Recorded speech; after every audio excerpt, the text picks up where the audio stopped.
નમસ્કાર મિત્રો આજે તમારી સમક્ષ જો તમારે તમારી જન્મકુંડળી સમજવી હોય તો જન્મકુંડળીને સમજતા પહેલા મહાદશાને સમજવી ખૂબ જરૂરી છે, કેમ કે એક મહત્વની કોઈ ભૂમિકા હોય તો એ મહાદશાની છે.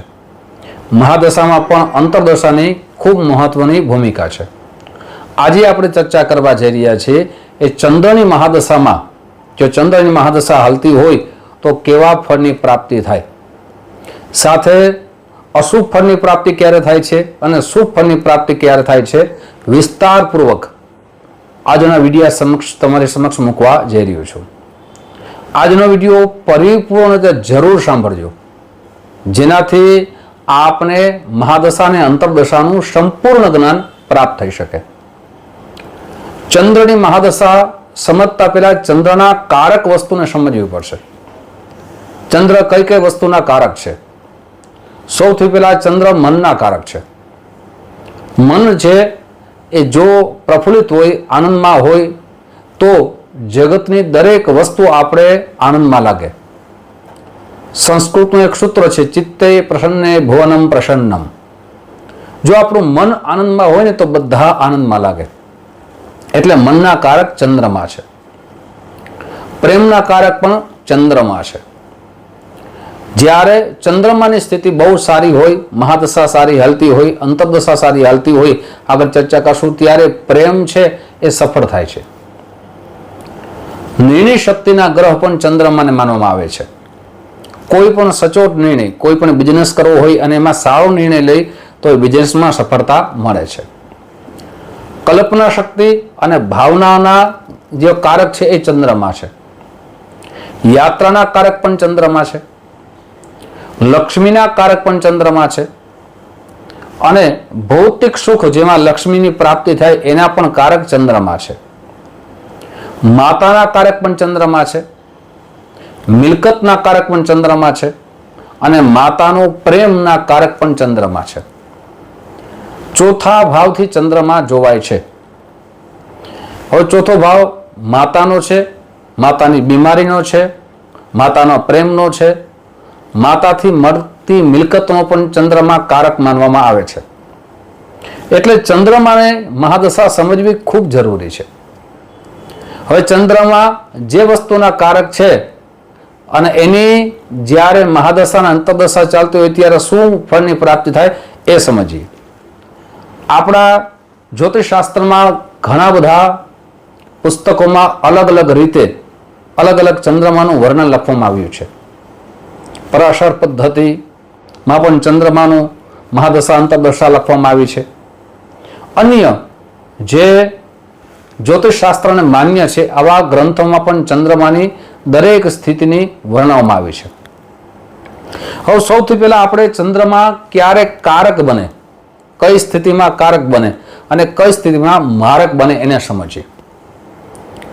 એક દ્રષ્ટાંત આપું છું, આ દ્રષ્ટાંતને બરાબર સમજજો. ચંદ્રમા છે, મેષ લગ્ન છે અને ચંદ્રમા જો પ્રથમ ભાવમાં હોય, સાથે ચંદ્રમા દ્વિતીય ભાવમાં આવે એટલે બીજા ભાવમાં હોય, અને બીજો ભાવ છે એ મેષ લગ્ન હોય તો વૃષભ રાશિમાં ચંદ્રમા ઉચ્ચના બની જાય. ચંદ્રમા ચતુર્થ ભાવમાં હોય એટલે કે પોતાની જ રાશિમાં હોય, સાથે ચંદ્રમા સપ્તમ ભાવમાં હોય, શુક્રના ભાવમાં હોય, ચંદ્રમા નવમ ભાવમાં હોય એટલે કે ગુરુના ભાવમાં હોય, અને ચંદ્રમા જ્યારે દશમ ભાવમાં હોય, શનિના ભાવમાં, પણ એમની સાથે જો મંગળ હોય તો આ દરેક રીતે ચંદ્રમા મહાદશામાં ખૂબ સારા ફળની પ્રાપ્તિ કરાવે છે. મેં કારક દરેક વસ્તુ ગણાવી છે. એ કારકની અંદર દરેક રીતે શુભ ફળની પ્રાપ્તિ કરાવે. માતાનો પ્રેમ મળે, પ્રેમ સફળ થાય, સાથે માતા તરફથી મિલકત મળે, નિર્ણય શક્તિ વધી જાય, લક્ષ્મી મહેનત કરવા છતાં ન મળતી હોય લક્ષ્મીની આવક થાય, આપણા સંબંધો સુધરી જાય, આપણા સંબંધોમાં જે અસફળતા મળતી હોય, ઝઘડા થતા હોય, વિવાદ થતો હોય ત્યાં પ્રેમ પ્રાપ્ત થઈ શકે. જો આ એક પહેલી સ્થિતિ સમજાવવામાં આવી છે. હવે એ જ ચંદ્રમાં હવે કયા લગ્નમાં કઈ રીતે મારક બને છે અને ચંદ્રમાનું ફળ અશુભ મળે છે એ પણ સરળતાથી સમજીએ. જ્યારે ચંદ્રમા પ્રથમ ભાવમાં હોય, મિત્રો લગ્નની પણ ચર્ચા કરશું આગળ, કયા લગ્ન એના માટે શુભ છે, કયા લગ્નો અશુભ છે. જો મેષ લગ્ન હોય અને ચંદ્રમા પ્રથમ રાહુ સાથે હોય તો આ ચંદ્રમા અશુભ ફળની પ્રાપ્તિ કરાવે છે મહાદશામાં, અંતરદશામાં. સાથે કયા ગ્રહની અંતરદશા ચાલુ હોય તો શુભ સ્થિતિ માનવી જોઈએ ચંદ્રમાની મહાદશામાં એ પણ જાણશું. ચંદ્રમાની 10 વર્ષની મહાદશા હોય છે. સાથે ચંદ્રમા 6થા સ્થાનમાં હોય, 8મા સ્થાનમાં હોય અથવા 12મા સ્થાનમાં હોય ત્યારે પણ ચંદ્રમા અશુભ ફળની પ્રાપ્તિ કરાવે છે. ચંદ્રમા દશમ ભાવમાં હોય, જો પેલી સ્થિતિ મેં વર્ણવી એ ચંદ્રમા મંગળ સાથે હોય તો યોગકારક બનાવે છે. કેમ કે મંગળ છે એ મકર રાશિમાં ઉંચના થઈ જાય એટલે કેન્દ્ર ત્રિકોણની અંદર ખૂબ સારા યોગનું નિર્માણ કરે છે, લક્ષ્મી યોગનું નિર્માણ કરે છે. પણ એ જ ચંદ્રમા જ્યારે દશમ ભાવમાં શનિ સાથે હોય ત્યારે વિષયોગનું નિર્માણ કરે છે, અશુભ યોગનું નિર્માણ કરે છે અને એ મહાદશા ચાલતી હોય ત્યારે ખૂબ જ અશુભ ફળની પ્રાપ્તિ કરાવે. અશુભ ફળ કેમ તો કે મન ખૂબ ચિંતાતુર બની જાય, હતાશા, નિરાશા આ બધું આપણા જીવનમાં પ્રાપ્ત થાય. સાથે આપણે ખૂબ મહેનત કરીએ છતાં એ મહેનતનું જે આપણે સ્રોત મળવો જોઈએ, જે આવક થવી જોઈએ, મહેનતનું પરિણામ મળવું જોઈએ એ મહેનતનું પરિણામ ન આવે. સાથે ચંદ્રમા 6થું સ્થાન છે એ પણ અશુભ ગણવામાં આવ્યું છે. ચંદ્રમાની ત્યારે મહાદશા ચાલતી હોય ત્યારે ઋણ વધી જાય, શત્રુનો વધારો થાય, રોગનો વધારો થાય. કેમ કે માણસ ચિંતાથી પોતાના રોગનું નિર્માણ કરે છે. ઘણી જગ્યાએ માનસિક બીમારી ઉત્પન્ન થાય અને માનસિક બીમારી ઉત્પન્ન થવાથી ન ભરવાના પગલાં પોતે ભરે છે. ઋણ વધી જાય તો આવા પગલાં ભરવાની સ્થિતિ સર્જન થઈ જાય. 8મું સ્થાન પણ એ રીતે ગણવામાં આવ્યું છે. માનસિક રોગો આપણે જોયા છે, ઘણી જગ્યાએ પાગલખાનામાં પણ માણસોને આપણે મુકતા વ્યક્તિએ જોયા હશે. એટલે આ મહાદશા અને અંતરદશામાં જે આટલો તફાવત બતાવવામાં આવ્યો છે. હવે કયા લગ્નોમાં શુભ ફળની પ્રાપ્તિ થાય તો કર્કનું લગ્ન હોય અને ચંદ્રમાની મહાદશા ચાલતી હોય તો ખૂબ સારા ફળની પ્રાપ્તિ થઈ શકે, માન સન્માનનો વધારો થઈ શકે, યશની કીર્તિ વધી શકે. સાથે વૃશ્ચિકનું લગ્ન હોય અને ચંદ્રમાની મહાદશા અંતરદશા ચાલુ હોય તો પણ એ ધનની અભિવૃદ્ધિ કરે છે. મીનનું લગ્ન હોય ત્યારે પણ ચંદ્રમાની મહાદશા ચાલુ હોય, યોગકારક બને છે ત્યારે પણ લક્ષ્મીનો વધારો થાય છે. ચંદ્રમાને ગુરુનું યુતિ થતી હોય અને મીન લગ્ન હોય તો ખૂબ જ જીવનની અંદર જ્ઞાન સાથે યશ કીર્તિનો વધારો થાય છે, માન સન્માનનો વધારો થાય છે અને જીવનની અંદર સારા પદની પણ પ્રાપ્તિ થઈ શકે છે. હવે આ જગ્યાએ મકર લગ્ન હોય, કુંભ લગ્ન હોય અને ચંદ્રમાની મહાદશા ચાલુ હોય, અંતરદશા ચાલુ હોય તો અશુભ ફળની પ્રાપ્તિ થઈ શકે. ચંદ્રમાને શનિમાની શનિદેવની યુતિ અશુભ ગણવામાં આવી છે, જેને વિષયોગ ગણવામાં આવ્યો છે. સાથે જે ભાવથી ચંદ્રમા 7મા ભાવને જોઈ છે, મિત્રો બરાબર સમજો, ત્યાં કયા ગ્રહની સ્થિતિ છે, ચંદ્રમા જે ભાવમાં બેઠા છે એ ભાવનું ફળ પણ જોવું ખૂબ જરૂરી છે. જો ચંદ્રમા મકર રાશિમાં બેઠા હોય, ચંદ્રમા કુંભ રાશિમાં બેઠા હોય તો એ અશુભ ફળની પ્રાપ્તિ મહાદશામાં અંતરદશામાં કરાવે છે. સાથે ચંદ્રમા 7મ ભાવ તો જોઈએ જ છે, પણ ચંદ્રમાની સાથે પાપ ગ્રહની યુતિ થતી હોય ત્યારે પણ ચંદ્રમાની મહાદશા અંતરદશા ચાલુ હોય તો અશુભ ફળની પ્રાપ્તિ કરાવી શકે છે. મિત્રો જીવનમાં મહાદશા જ્યારે ચાલુ હોય ને ત્યારે સંબંધોની ખબર પડે છે.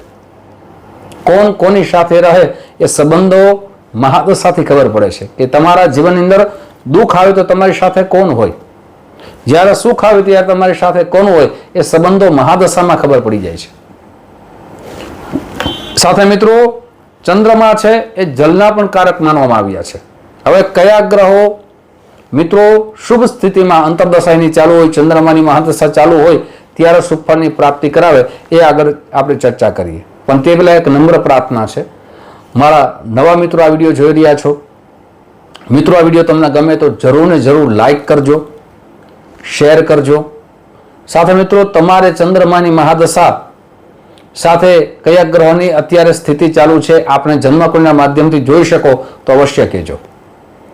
સાથે ચંદ્રમાની મહાદશા ચાલુ હોય, કોઈ અશુભ ગ્રહોની મહાદશા ચાલુ હોય ત્યારે શું ઉપાય કરવા જોઈએ આગળ ચર્ચા કરશું. પણ એ પહેલા મિત્રો આપણી જન્મકુંડની જરૂર સારા જ્યોતિષ આચાર્યને બતાવજો. ઘણા બધા મિત્રોના કોલ આવે છે કે અમારે અમારી જન્મકુંડળી બતાવી છે, શું પદ્ધતિ છે. મારી ઓફિસ જામનગરમાં છે. જ્યોતિષ જોવાનો સમય, એપોઇન્ટમેન્ટ લેવાનો સમય સવારે 10 વાગ્યાથી લઈ બપોરના 1 વાગ્યા સુધી છે, સાંજે 5 વાગ્યાથી લઈ રાત્રે 9 વાગ્યા સુધી છે. જામનગરથી ખૂબ દૂર રહેતો એના માટે ઓનલાઈનની વ્યવસ્થા રાખી છે. ફોન કરશો સમય સાથે એટલે તમને જે પદ્ધતિ છે એ સમજાવવામાં આવશે. મિત્રો હવે જો ચંદ્રમાની મહાદશા ચાલુ હોય તેમની અંદર જો સૂર્યની મહાદશા ચાલુ હોય, અંતરદશા ચાલુ હોય તો એ શુભ ફળની પ્રાપ્તિ કરાવે છે. ચંદ્રમાની મહાદશા ચાલુ હોય ને ચંદ્રની અંતરદશા ચાલુ હોય તે પણ શુભ ફળની પ્રાપ્તિ કરાવે છે. શુભ ફળ એટલે મિત્રો જે વસ્તુના ચંદ્રમાં કારક છે એ વસ્તુ તમને પ્રાપ્ત થઈ શકે અને એ જીવનની અંદર આપ આગળ વધી શકો. બરાબર આ વાતને સમજો અને આગળ પણ આપણે દરેક ગ્રહોની કઈ કઈ સ્થિતિમાં મારક બને છે, કારક બને છે, કઈ ગ્રહોની અંતરદશા સારી છે, કઈ મહાદશા સારી છે, દરેક ગ્રહોની વિશેષ લગ્ન સાથે આપણે ચર્ચા કરશું. સાથે મંગળની અંતરદશા ચાલુ હોય ચંદ્રમામાં તો એ પણ શુભ માનવામાં આવે છે, એ પણ સારા ફળની પ્રાપ્તિ કરાવે છે. પણ એ જગ્યાએ ચંદ્રમાની મહાદશા ચાલુ હોય અને રાહુની અંતરદશા ચાલુ હોય તો આ ખૂબ અશુભ ફળની પ્રાપ્તિ કરાવે છે. એ પણ જોવામાં આવ્યું છે કે ચંદ્રમા અને રાહુ ગ્રહણ યોગનું નિર્માણ કરે છે. એટલે જીવનની અંદર જેની માથે ભરોસો મૂકીએ એ જ આપણો ભરોસો તોડે છે. પછી બિઝનેસમાં હોય, પ્રેમમાં હોય કે કોઈ પણ સંબંધમાં હોય, રાહુ છે એ હર હંમેશા વહેમ ઉત્પન્ન કરે છે. એટલે રાહુની અંતરદશા ચંદ્રમા માટે સારી ગણવામાં આવતી નથી. સાથે ચંદ્રમાની મહાદશા ચાલુ હોય ને ગુરુની અંતરદશા ચાલુ હોય ને ચંદ્રમાં કારક ગ્રહ હોય, જે હમણાં આપણે વર્ણન કર્યું એ પ્રમાણે તો ગુરુની અંતરદશા ખૂબ જ શુભ માનવામાં આવે છે. સાથે જો ચંદ્રમાની મહાદશા ચાલુ હોય અને શનિની અંતરદશા ચાલુ હોય તો આવા જાતકોને હર હંમેશા વિષયોગ તો નિર્માણ કરે છે પણ પતિ પત્ની વચ્ચે ઝઘડા કરાવે, સાથે એમના સંબંધો તોડાવે, માતા સાથેના સંબંધો તોડાવે, માતા તરફથી જે વસ્તુ મળવાની હોય એ સંબંધ આપને દૂર લઈ જાય, માતા તરફથી દૂર લઈ જાય, માતાનો જેટલો પ્રેમ મળવો જોઈએ પ્રેમ ન મળે, એ પણ જોવામાં આવ્યું છે. સાથે શુક્રની અંતરદશા ચાલુ હોય ચંદ્રમાં તો એમાં અલગ અલગ પુસ્તકોનું વર્ણન લખ્યું છે. જેમ ગુરુ યોગકારક ગણવામાં આવ્યો છે એમ શુક્રને પણ યોગકારક ગણવામાં આવ્યો છે. પણ અન્ય પુસ્તકોમાં એવું લખવામાં આવ્યું છે કે શુક્ર પણ અંતરદશામાં નુકસાનકારક પણ બની શકે અને લાભકારક પણ બની શકે. જેમ ગુરુ મહારાજ છે એમની અંતરદશા ચાલુ હોય તો ભૌતિક જે સંપત્તિ સંતાનની પ્રાપ્તિ કરાવે છે એમ શુક્ર ભૌતિક સુખને એ નજીક લઈ આવે છે એવું જોવામાં આવ્યું છે.